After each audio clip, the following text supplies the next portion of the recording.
今天呢，我还是打算在祈福新村出村以后，到四广路地铁站呢，去坐一段22号线的地铁。到南站以后呢，可以换乘佛山的2号线。我的身旁呢就是祖庙啊，你看这个就非常的漂亮啊，叫小市集。哇，这边有给人家画画的，蛮有文艺气息的一个地方啊，非常棒。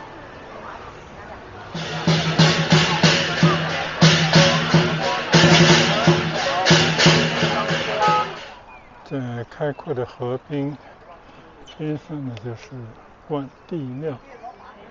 你看啊，这个良缘也好，刚刚的祖庙也好，它的这个建筑风格或者它的色彩啊，其实都是差不多的。第一次在佛山水道边上啊，这条看似有些古老的小道上骑行。嗨，大家好。刚一出门呢，天色就有些变暗了，而且刮起了风来。其实今天的天气预报啊，等一会儿应该有10%左右的下雨的机会啊。但是呢，我觉得也不去管那么多了。30多度的天气，即便下雨又如何呢？就是抱着这种无所谓的心情啊，抱着这样的心态，今天继续出门骑行。昨天呢，我是搭着地铁啊，坐了一趟18号线，然后呢，回来也转乘22号线，就感觉搭地铁出行携带的这个折叠单车，到了某些地方呢，就可以重点的逛一逛，然后回来呢，又可以搭着地铁回来，就不费什么特别大的事，节省很多体力啊。我就觉得这是一个不错的出行的方法，所以呢，我今天想延续一下昨天的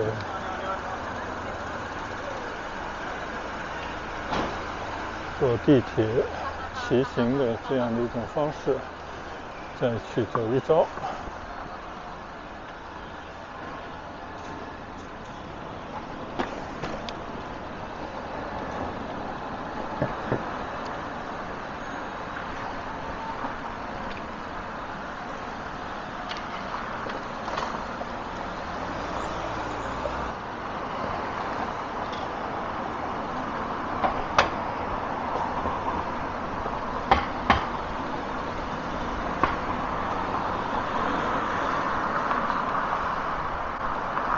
今天呢，我还是打算在祈福新村出村以后，到四广路地铁站呢，去坐一段22号线的地铁。到南站以后呢，可以换乘佛山的2号线，然后呢，在佛山那边再有一次转乘。最终呢，我们把目的地设在佛山的祖庙。其实从这边骑过去呢，也不是骑不到，差不多30来公里的路。现在呢已经是吃了中午饭啊，下午2点来钟了，就没有必要去做一个长距离的挑战了。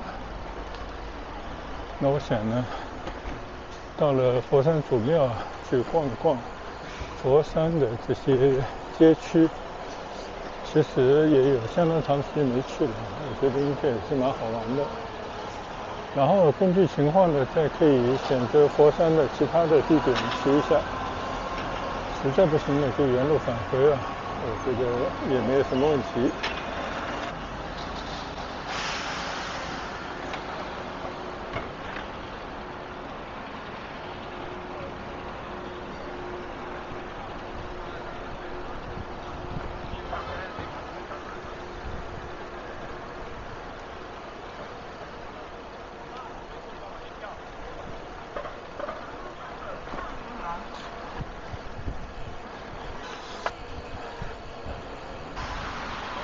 我记得上一次去佛山那边骑行，结果呢，不幸啊爆了后胎。幸好呢，离我爆胎的地方不远呢，就有一个地铁站啊，非常顺利的搭着这个地铁，辗转回到了村里。所以呢，我就觉得在广州这边啊，即便你在街上爆胎，你不愿意在这个马路上来修理这个车的话呢，我觉得完全也可以啊，搭乘公交的这些交通工具回来。你比方说，这次去宝墨园也是爆胎了，结果呢，我就坐着番禺的公交车、公共汽车呢回来，也非常的顺利啊。因为但凡你只要有车可以到地铁站的，最终呢，它就可以回到祈福来。出了祈福的四广路地铁呢，马上就可以搭乘村内的巴士到家，所以这个方面呢已经无需担心了，这也给出行带来了一些便利，也让自己会比较安心。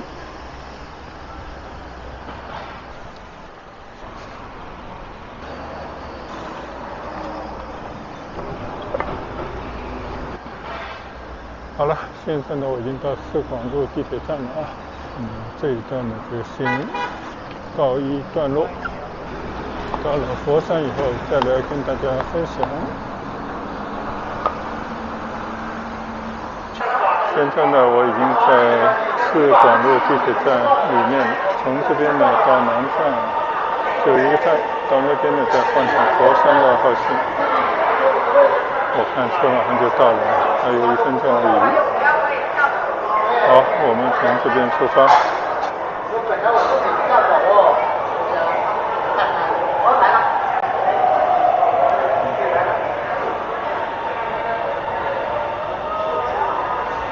但是今天看来好像人不少啊，几乎是满座的状态。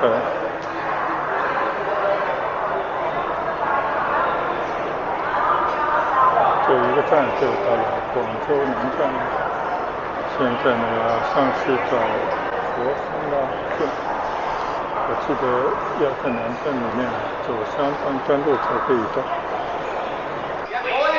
我上次已经试过一次，从佛山号线转乘20号线，所以我知道在南站换乘这段路呢是相当漫长的，所以我就偷了个懒，把我的单车呢折起来以后，把那个坐垫升起来，通过底下的4个异形轮呢推动，这样会轻松很多。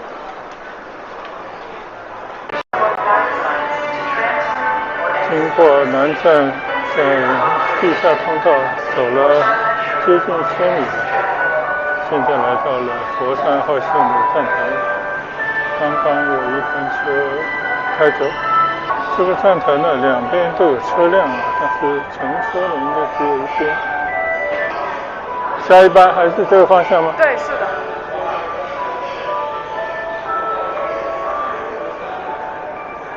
下一班还是这个方向，那我们就耐心等待，还有6分钟。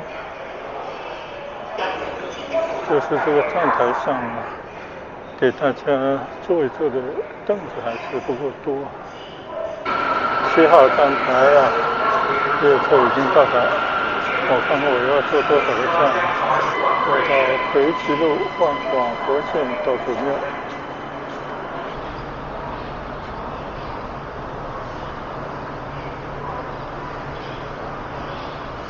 刚刚坐了9个站啊，佛山号线到了葵齐路站，沿着下面的这个标记线可以去换乘广佛线，大概还要再坐几站的广佛线到祖庙。第一次在佛山换乘啊，看看广佛线是怎么一回事。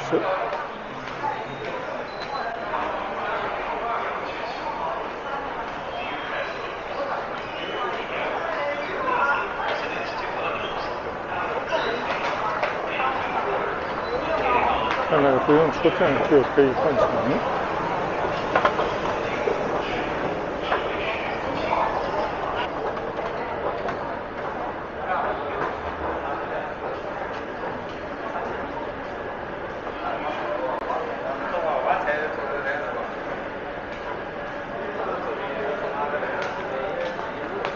从这边呢搭乘广佛线3个站到祖庙。坐广佛线的人少啊，坐了3个站的佛山号线，就来到了祖庙。应该也是佛山最市中心的地方。现在呢，我已经出了佛山的地铁了。这边我看见有个 D 出口，祖庙路啊，想必没有错。那就从这边上街吧。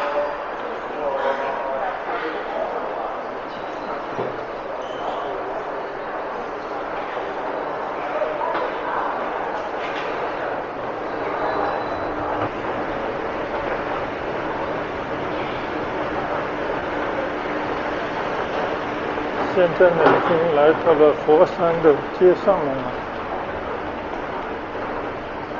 嗨，大家好！现在呢，我从祖庙站啊，也开始我在佛山祖庙附近的骑行啊。好久没有来这边了，完全不认识路的状态。但是我看见边上这条大街呢，就是祖庙路啊。相信祖庙呢应该就在前面。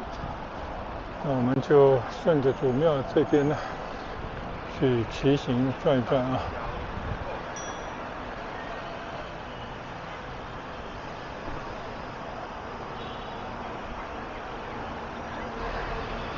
我觉得最起码有10来年没有进过祖庙了啊。以前呢，每次有亲戚来都会陪同到这边进到里边来参观，所以对于祖庙啊已经有点陌生了。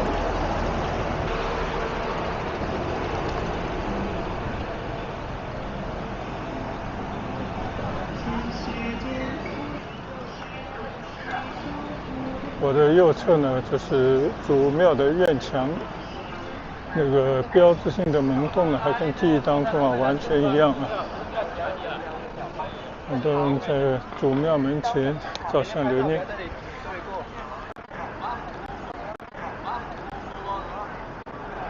我的身旁呢就是祖庙啊。根据我稍稍有一些的记忆吧，祖庙呢实际上就是一个大家尊为祖宗的地方。它是一个道教的，但这里呢据说也有观音殿，也有文昌阁。后人呢就赋予了更多的意义在里面啊。那最早呢应该是北宋就有的一个庙，但是到了明朝呢重修，由于战火。其实现在看到的这些应该都是清代重建的这么一个，在当地人心目当中称之为各家的祖宗啊最大的一个庙。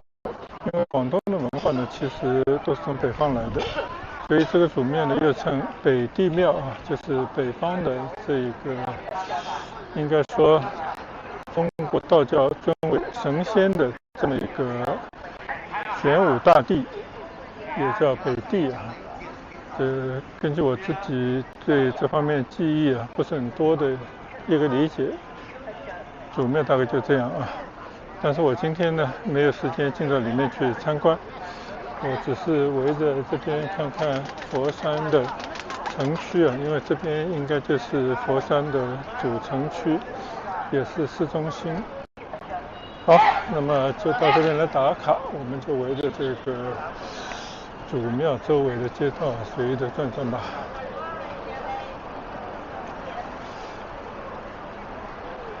毕竟这边呢是旅游景区啊，所以你看整个街上呢还是交通标示等等划分得非常的清晰。原来这边呢还有佛山市祖庙博物馆啊，这么一个大楼，这个以前好像是没有的。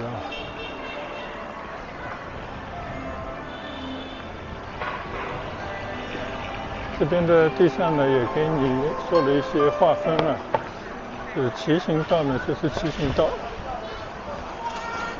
佛山还有一个出名的呢，就是他们的武术，也叫武术之乡，当然也有越剧之乡等等称号啊。这边有一条街叫飞鸿街，当然就是武术代表黄飞鸿啊。那既然有这么一条小街呢，也到里面来逛逛。右侧还是佛山市图书馆主庙路分馆。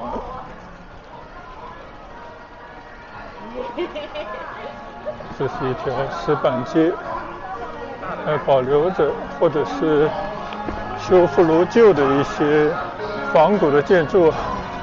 看到有13·1的这么一个店，就是黄飞鸿电影里面那个13·1的13·1。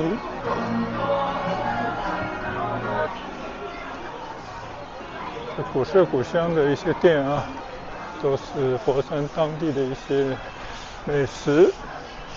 但是呢，我今天时间比较有限啊，还是主要骑行吧。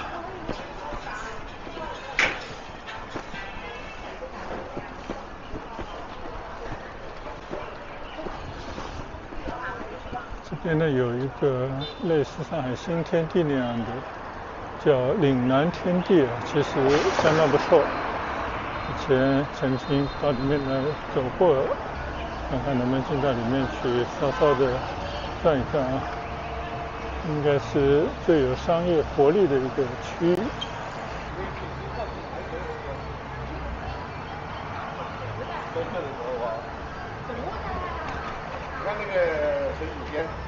在最市中心的地方，利用这一些老街区、老格局，当然了，很多房子应该都是重新翻修过的，就做成了一个巨大的集市，或者说一个商圈。这个就非常的漂亮啊，叫小市集。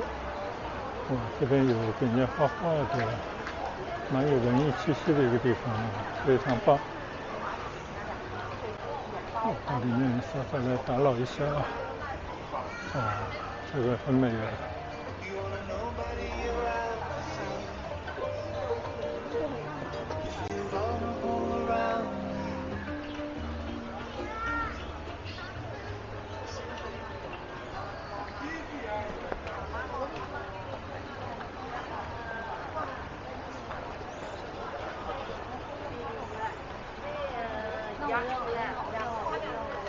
你好，这车子进不了。锁到对面去。行。这车子买的便宜吧？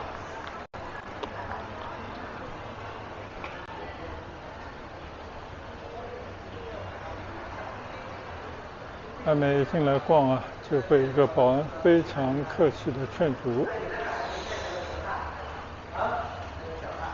但是呢，既然是规定，我们也只能遵守。但大致呢就是这样的一个商业的街道啊，但是还是比较雅致。我就想起好像西湖天地啊，西湖新天地也有一片类似这样的区域啊。好吧，那我们就在街上骑一骑，看看佛山的丝绒就好。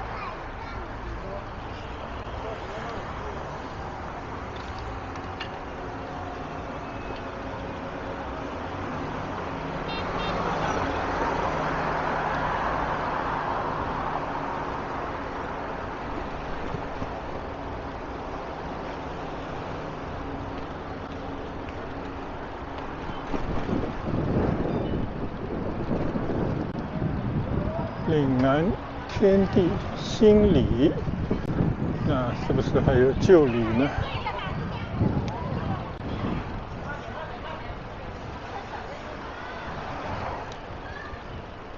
其实就围着这样的街道啊，这样走一走，在马路上呢也是可以看到这个岭南天地啊，面街的这些房子啊，我觉得都装修的相当不错，而且这个里面稍稍进入看了一下，游客不少，或者说这个地方应该还是大家喜欢的一个地方。等以后有机会啊，专门再到这里来逛逛。我今天呢就是算导航吧，把佛山的主庙啊作为我的一个目的地。当然我是搭乘的地铁，转了2趟车，一共搭乘了3趟地铁。从祈福新村那边的四广路站呢，辗转来到了佛山的主庙站。这边确实给人感觉相当不错的啊，跟广州的氛围呢没什么区别。那看上去啊更恬静一些，或者说更有味道一些啊。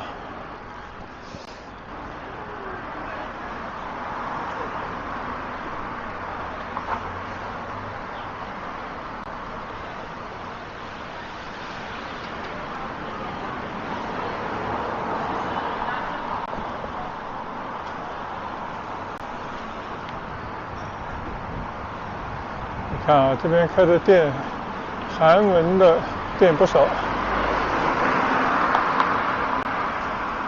所以这边也是一个希望走向国际化的一个城市。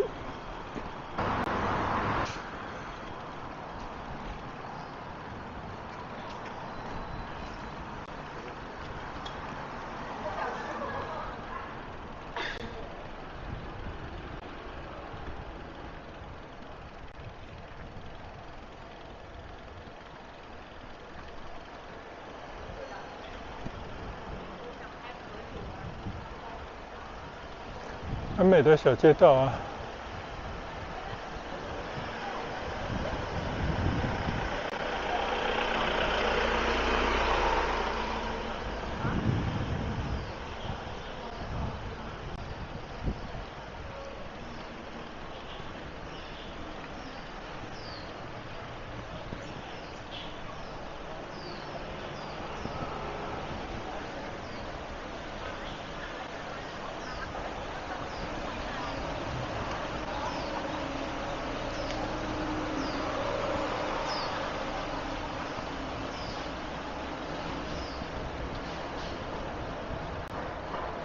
我相信呢，已经绕着岭南天地啊转了一圈了。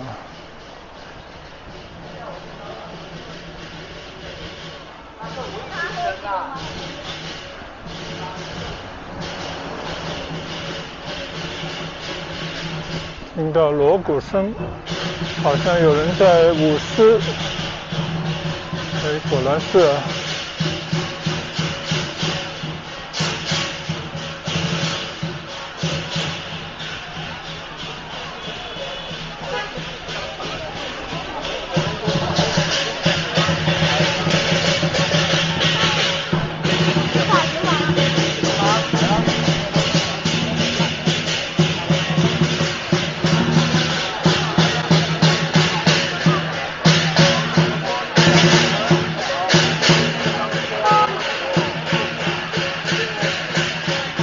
佛山市禅城区全区终身学习活动周的一个启动仪式，很神奇的，就这样的一个学习活动的仪式也请来人在那里舞狮，来了好多的媒体记者，我也到这边来凑了一把热闹啊。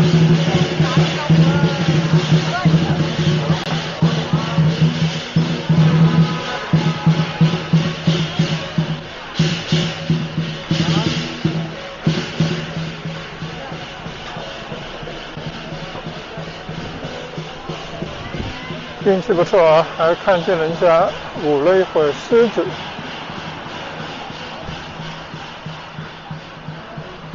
果然是市中心最热闹的区域啊。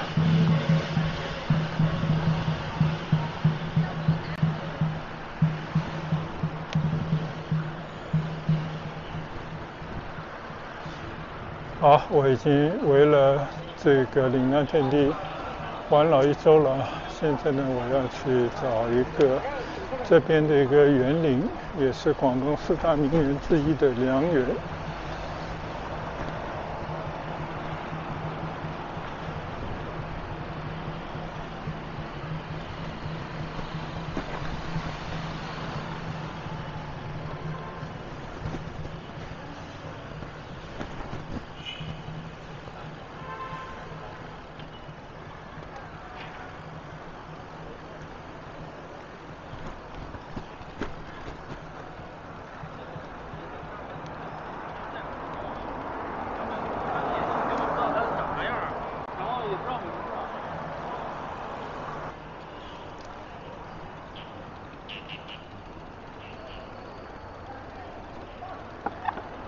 好，现在呢，我从这边出发，前往良园。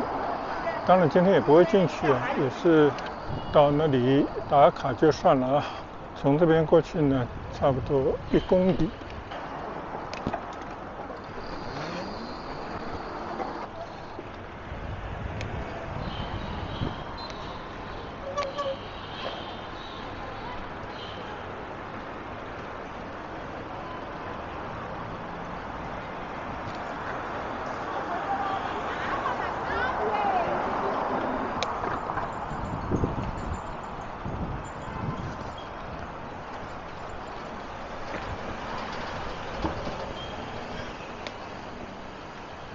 你看啊，这边呢离佛山祖庙市中心不远的地方，可是你看到这边的街区呢，已经相当的陈旧了。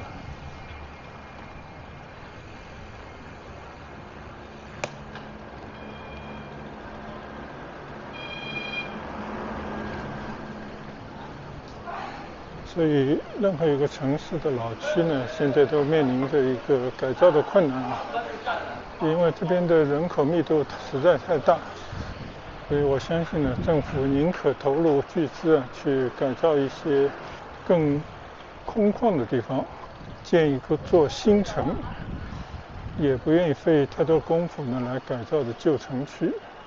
所以这旧城区你可以看到啊，虽然处于市中心边上，生活应该是方便的，但是居住的环境啊等等啊，觉得应该是不尽人意的。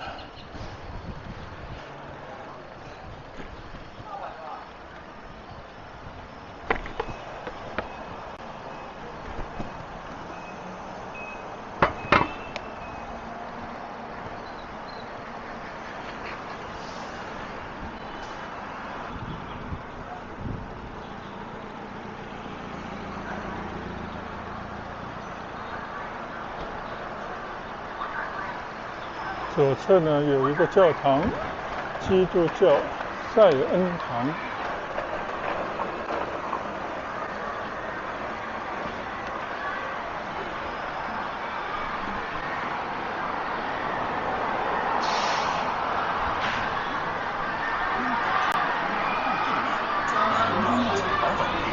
无任何激素，无任何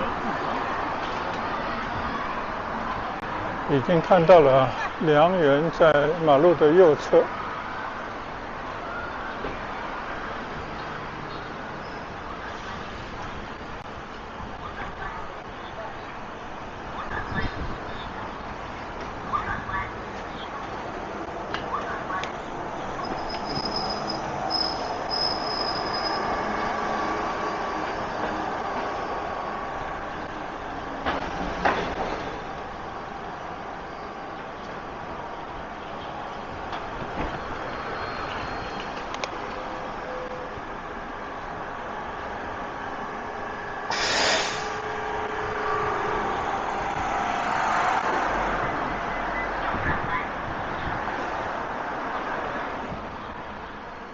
虽然这边的街区呢看上去已经有些陈旧了，但是呢还是有很多生活的气息，并且呢非常的传统味道啊，让人感觉还是很古朴。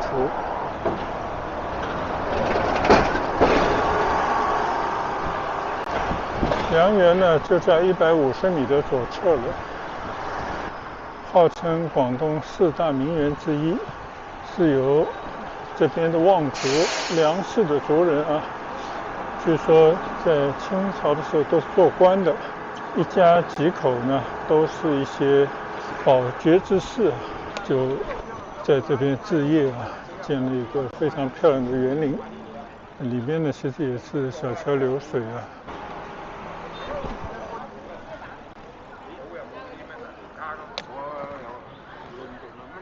那我现在看到的呢，这个是它的出口了，关山月题写的良园2个字。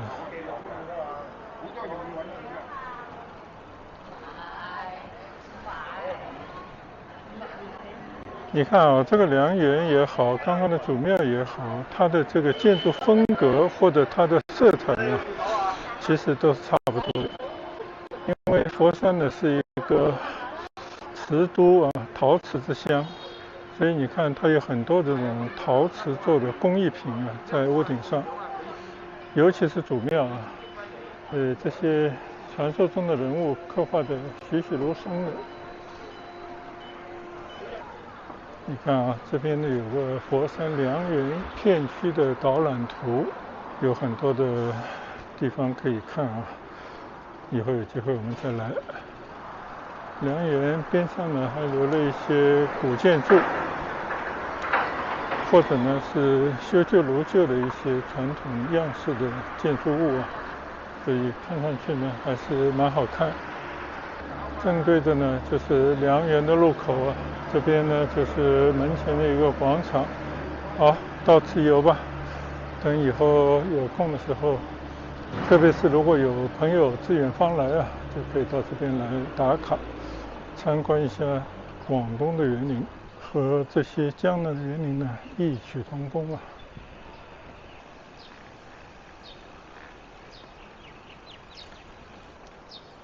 这里呢是佛山市禅城区博物馆。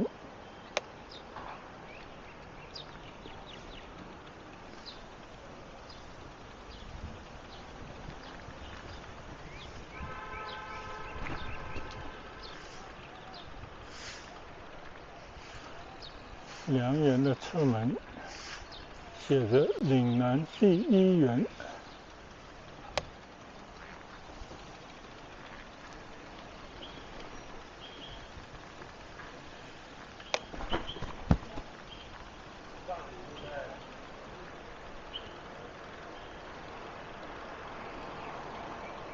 好，下一个打卡的目的地呢是中山公园。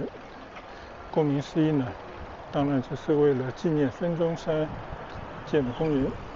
但这个公园呢，已经差不多有100来年的历史了。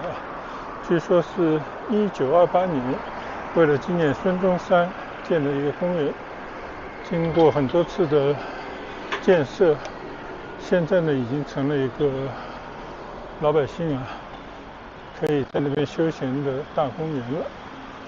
离这边呢过去大概600多米，我就偷偷懒，跟着导航走。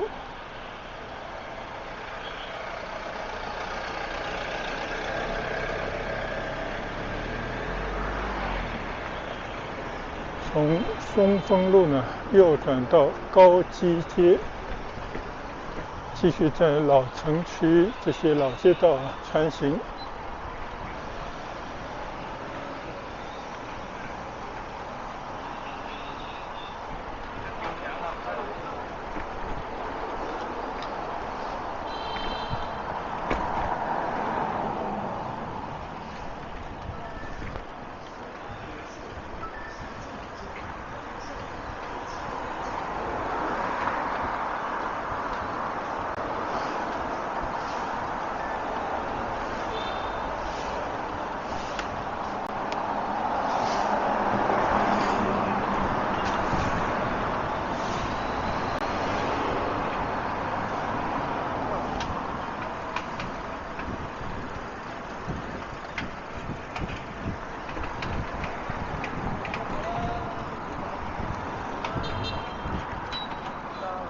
现在左转到升平路上。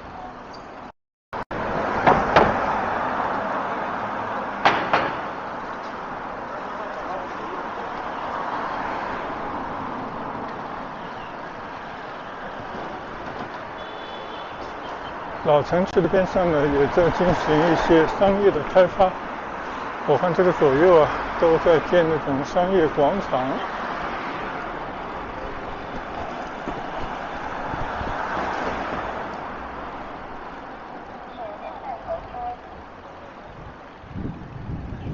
看来这边已经有一个现成的商业街区了。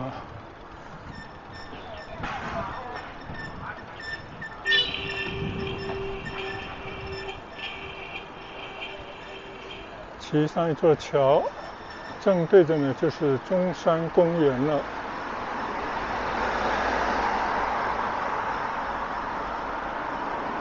桥下的一条河呢，应该就是汾河，有佛山的一条主要的河流，应该跟佛山水道是连在一块的。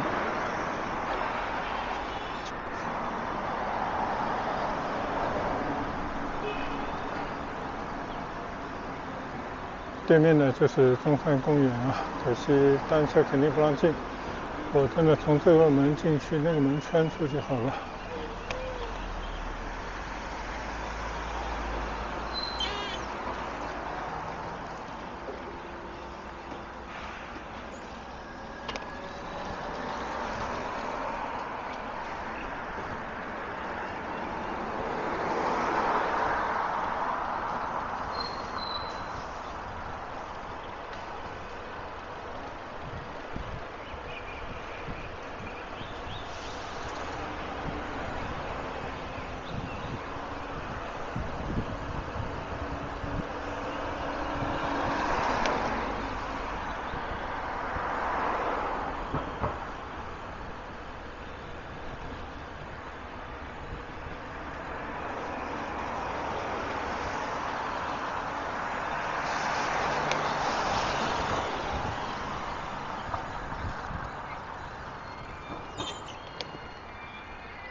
左侧呢就是中山公园，右侧呢就是汾河。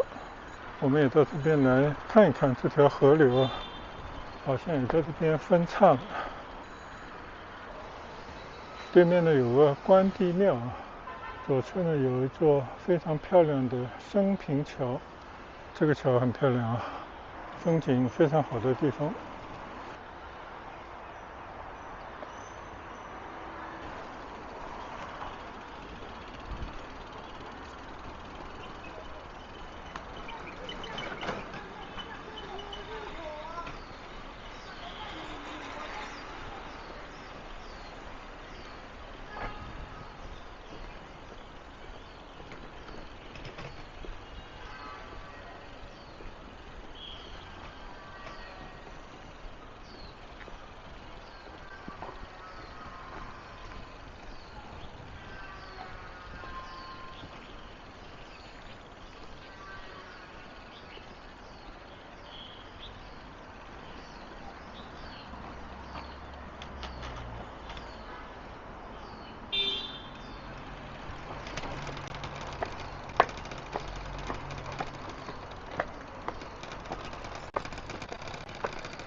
现在呢，我推车上这座升平桥，过一下这个桥啊。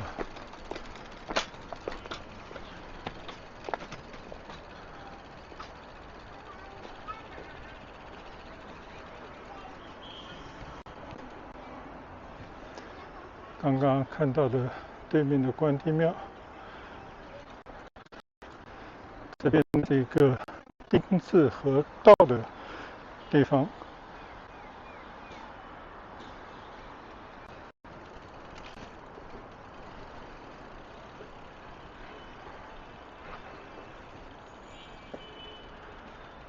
从这边开始呢，就称之为佛山水道。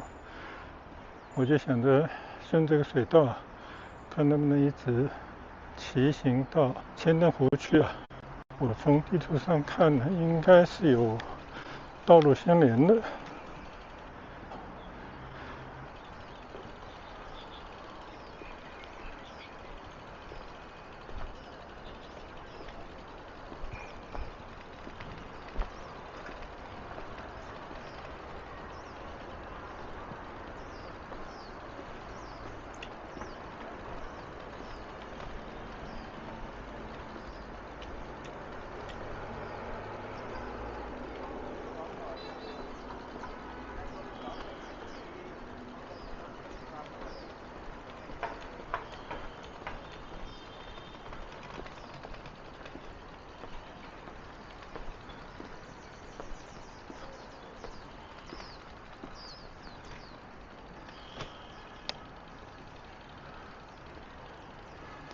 原来这个地方有个名字叫文沙公园。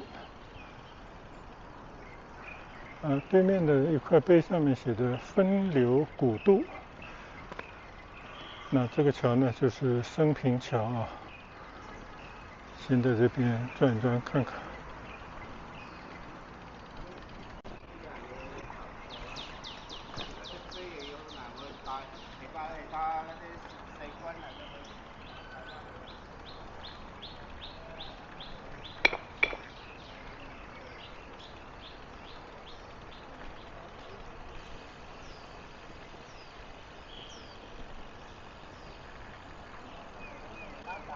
在开阔的河滨，边上呢就是关帝庙，免费开放这样的一个地方。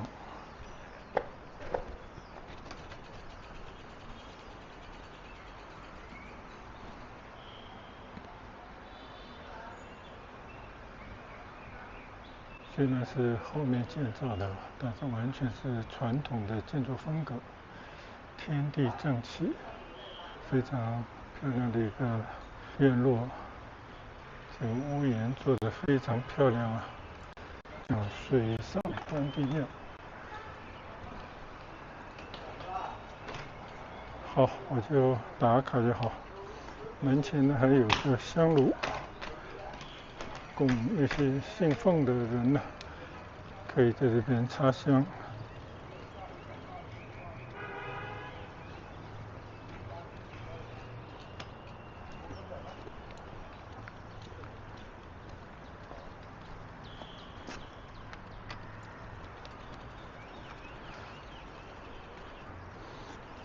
这边呢就是汾河口了啊，我身后呢就是关帝庙。虽然我知道是新建的，但是做的还是相当不错啊，工艺啊，那些艺术品啊，瓷雕、砖雕，还有那种陶瓷的装饰，非常美。好，现在呢从升平桥下开始我沿着佛山水道的骑行。这个河边呢有一条小道啊，应该也是可以供大家散步骑行的啊。我看是绿颜色的标识。你看这个河水呢也是啊，快漫到岸上来了，离地面或者离这个路面呢仅仅也就是几十公分而已了。特地在这个河上啊做了一些花圃，看有很多鸟在这个花圃上栖息。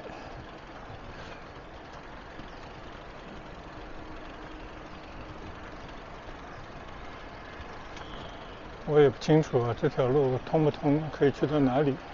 希望呢能够顺着这个河道一直去到千层湖附近。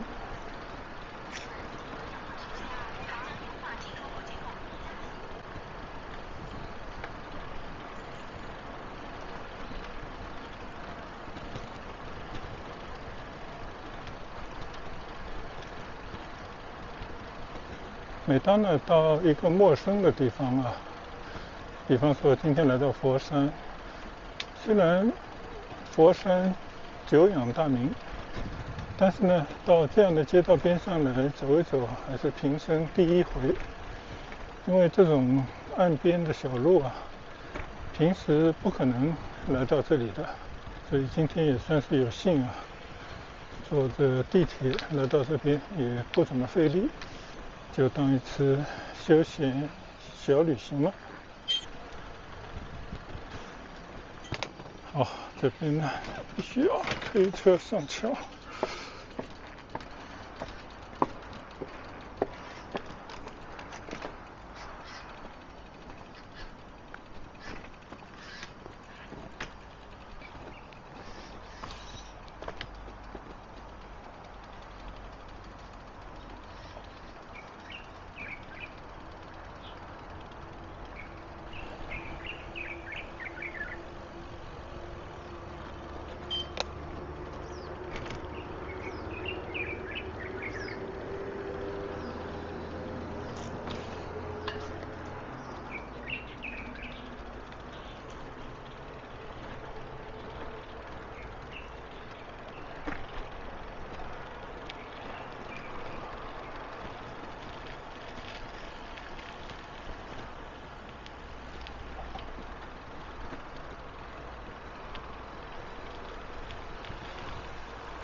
虽然这个阵阵风吹来，感觉这个河里还是有些泥腥味儿，但是呢，毕竟在下面这条小道上骑行更加的清水，离那个河呢更为接近啊，我感觉骑一段应该也是不错的一个选择。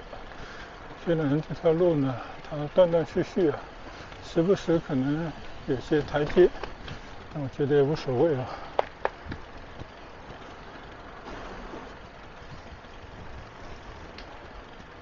这边并不是台阶，是一个小码头，但是前面呢就有一个台阶了啊。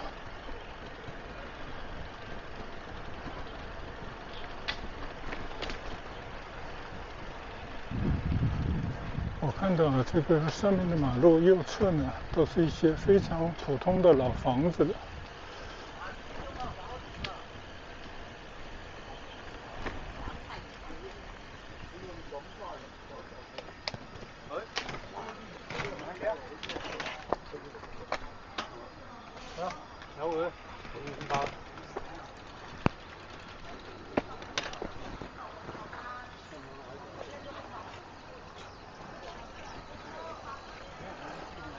这边居然有一个海员新村，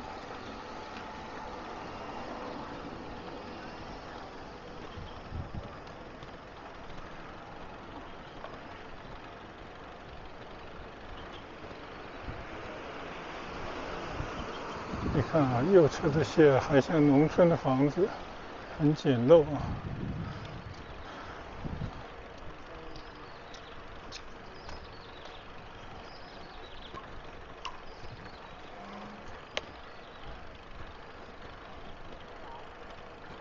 看来呢，这边已经进入到一片村落的边上了。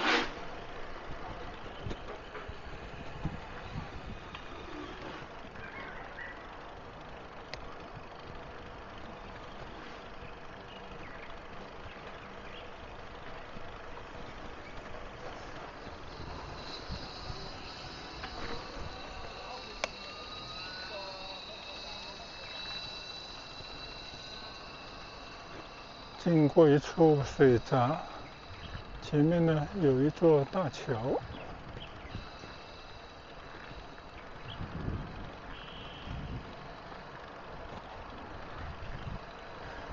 天气转好了，今天本来担心会下雨，因为天气预报是说有10%的下雨的比例啊。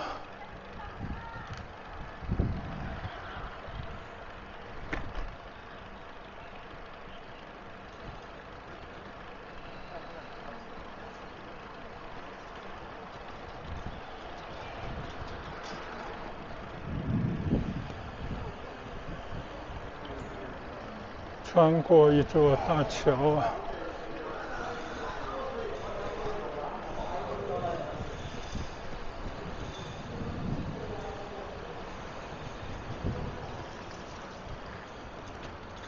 这边还延续着广东万里必道佛山段。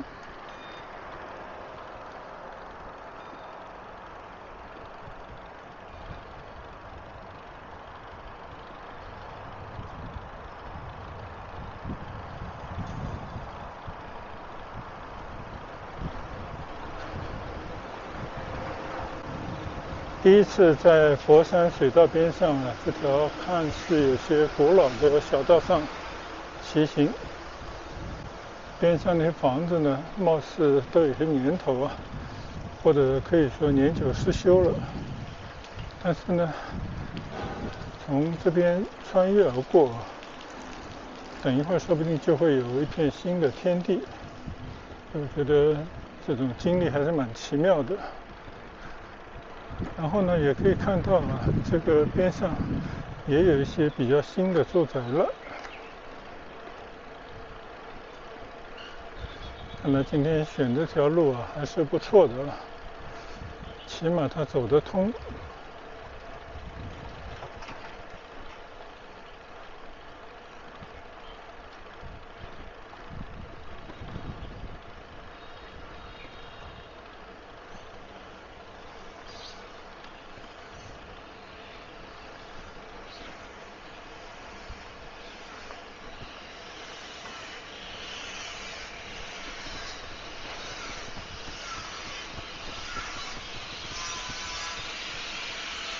又经过了一个水闸。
谢叠大桥，这是刚刚从佛山市中心过来经过的第二座大桥。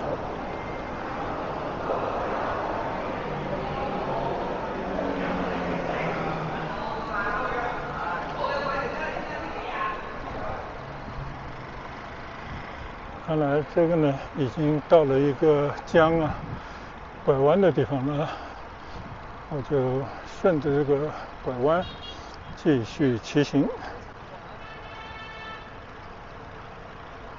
这边看上去漂亮很多。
这边有个名字叫车城滨江公园啊，我感觉右侧很多房子都是卖车的，都是车的 4S 店。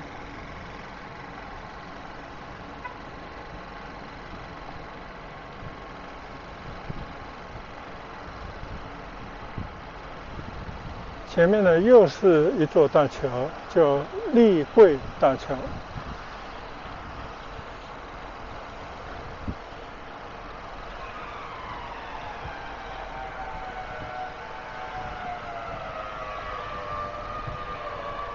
很不错的一段骑行的经历啊！